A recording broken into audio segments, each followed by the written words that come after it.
Welcome to another edition of the Madison View. My name is Ralph Scott. I'd like to discuss, of course, this, the verdict a little bit, but more so than anything else, what I want to point out is that, a violation of campaign laws, in my opinion, is something that should be prosecuted in this country. I think that it should be, I don't know how you put it, pretty well investigated because, I mean, you never know what's going on. You've got to make sure that if they can't run a straight campaign, how are they going to run a straight country? So, I mean, I have nothing against the guy from New York for prosecuting Trump on this. However, I don't think they decided to prosecute him while he was a sitting president because I don't think you can prosecute someone when they are a sitting president unless I think you can prove treason. And that I think that's the only way you could prosecute a sitting president. That's the reason why they waited till this long to do it, I think. But anyway, I want to get into some of the comments that come from the Fox News channel, especially from Tucker Carlson, the man of all men, who wrote the book on how to be a man. And we all need to buy a book of his and put and sleep with underneath our pillow at night so we become a better man. Because I mean, he's obviously got the instructions. Being very facetious, of course. He had a guest on there that was talking about this, that they were glad they didn't give up their AR-15s. Nobody ever asked anybody to give up their AR-15, first of all. They just banned selling them many years ago, and the Republicans brought them back, selling them. But basically the way that was done is that they were insinuating that you should keep your AR-15 because, well, basically one guy said, we're heading toward an authoritarian regime just because they're prosecuting Trump for a campaign finance law violation. I mean, how could that be? I mean, like I said, in my opinion, they should do everybody that way. If you find a campaign finance violation, how can they run the country? How would they run the country any different than they run their campaign? I don't think it would be too much difference. There would be some kind of corruption going on that, I just don't really see and a lot of people were saying, well, we shouldn't get him for this. We should get him. In my opinion, they should get him for everything they could do. For a campaign, finance thing, for everything they can get him for, because it just shows that the integrity of the campaign should be pretty close to the integrity of the way he run the country. So, I mean, that's pretty self-explanatory if you ask me. But anyway, let me get into the basically the Republican budget thing, and I'll give you an example. How quote unquote Republicans are the physical saviors of the United States of America. Well, I don't know if anybody remembers or not, but Kansas, I don't know if it was back in the 90s or the 2000s, I forget exactly what years, Kansas had a surplus, right? Their education system was like one of the best in the country, like number 4, maybe even number 1. I mean, it's way up there on the list. Children have very outstanding educations. Well, the Republicans came in, right?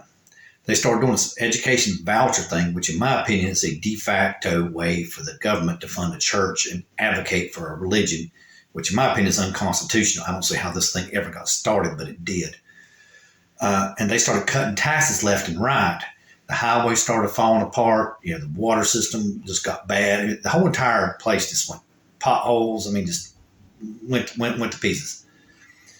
And the education system dropped all the way down to like 45. I mean, it's way down there from number 4, way down. I mean, these people got really robbed by the Republicans, basically. And of course, during the abortion thing that the Supreme Court should have never overturned, they put on the state ballot in Kansas, and they overturned the abortion. And see, the Republicans out there thought that this would be like the second biggest win they ever had in their careers. And what they don't realize is when they ruined the government out there, they made everybody mad at them. Okay, now, here's another thing. Now, Republicans are so close to authoritarianism and communism, it is pathetic. I'll give you an example of Mr. Abbott down there in Texas, who in my opinion is just, he's one step from being a dictator. If he could, he would. They somehow or other did to the state legislature that they could overturn an election in their state if there's even just like infinitesimal or fractional error in the, like say, if they didn't have enough ballots, like say if there were 1% of the ballots were done wrong, or 1% they ran out of ballots at one place, and then and they had to vote on the machine instead of written ballot or whatever, basically just whatever excuse they could invent.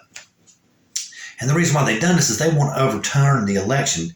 And I think it's Harris County, Houston, Texas. It's a Democratic stronghold, right? And they want to overturn the election there. I can't figure out why, other than the fact that it's going to try to keep the place in chaos. That's all I can think of.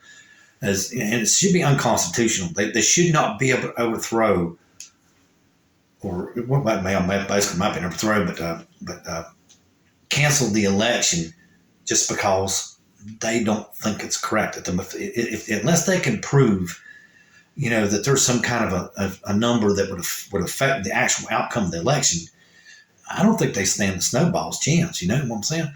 I don't understand why the Supreme Court or somebody or Biden or somebody ain't down there, with a helicopter hovering above them, saying you can't do this. We'll take this Supreme Court. It's just very bad.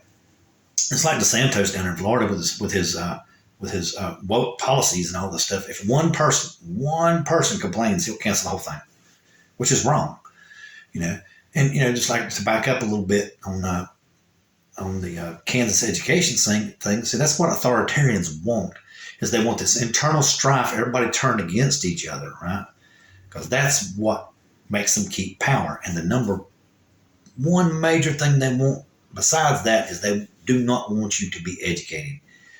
They will do their best to keep the people at the bottom so undereducated, because that lets them have the power and the leverage over them, because they don't have the knowledge to how to defend themselves. And that's how they keep power. And that's what makes an authoritarian regime work, the internal strife without the education system. And see, that is also what also will cause the demise of an authoritarian regime, because you need to replenish the blood at the top. You need to get fresh people in to have new ideas in the power structure. And that's what makes them all fall. And that's what's made the United States work so well, because, of course, my family started it. And then we had Lincoln and Roosevelt's and Kennedy's, you name it. We've had all kinds of very good presidents who didn't come from my family tree. They were outside the original founding fathers' family tree. And that's what makes this country so strong, is because we have those different ideas coming in, and it gives injections to new thoughts and, of course, new blood. And it makes our country stronger, because we are accepting a diverse set of ideas, if you want to put it like that right there. It's a lot more, here we go with that word again, liberal than what an authoritarian regime would ever think about being. And that's what makes this country work so well.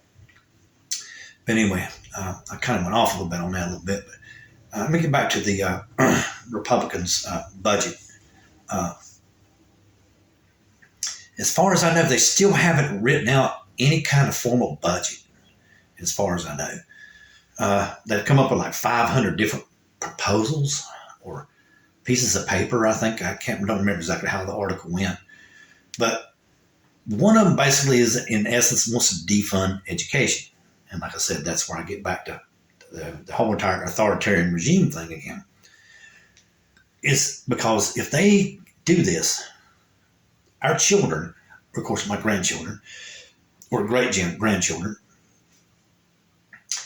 their education would suffer so poorly that they wouldn't even have a clue how to defend themselves or possibly take care of themselves. They'd be totally reliant upon the state for everything. And that's just not the way. That's not the American way. Americans are individualists. We like our knowledge, because without knowledge, you can't take care of yourself. And that's exactly what it says.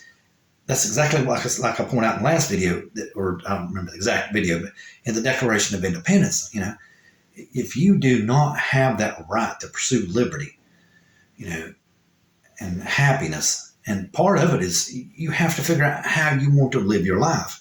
And in my opinion, the biggest key fundamental, the biggest key to that, in my opinion, is knowledge. Education, whether it's formal or not, reading books, getting on the internet, any way that you can increase your knowledge on how to survive and take care of yourself is a good thing. But see, now the Republicans are going to restrict that as often as they can because they're already doing it with books. You know, they want to cut the Department of Education. And like I said, that's one step toward authoritarianism. That's how authoritarianism works. Keeps the people underneath them ignorant and keeps them turned on each other to where they fight amongst themselves. It's a lot easier to control people that way. Okay, now, let me get into this the Federalist Papers again. Madison was discussing in number 42 the flaws of the Confederacy was basically every state didn't have to abide by what Congress passed. So basically, our Congress was really just a puppet. It wasn't. It had basically, it was toothless. They had the right to raise an army, but they didn't have the right to fund it. It was kind of weird and just kind of weird.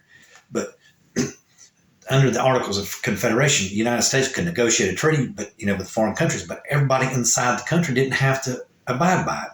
That's where it made the commerce between borders of states so screwed up because, a country would sell over, let's just say, to South Carolina, okay, and buy cotton, right? Well, so let's say North Carolina or Georgia had a tariff on their cotton if it goes to, let's say, England, but South Carolina didn't. Well, some of the merchants were going into North Carolina and South Carolina if they didn't get enough cotton and buying it up and bringing it into South Carolina and giving it to the British without them paying the tariffs. And that was really making a lot of people mad, between the states because they were taking advantage of it. And that's what the Constitution solved. And that's what he was saying is it gave Congress the power to negotiate treaties and make them uniform across all state borders, not just one state. And basically it made our commitments to treaties and trade pacts and all that stuff much more firmer and much better, which made us better as a nation in the world's eyes. And that in turn, of course, helped us grow. And that's all I have to say tonight. Good night.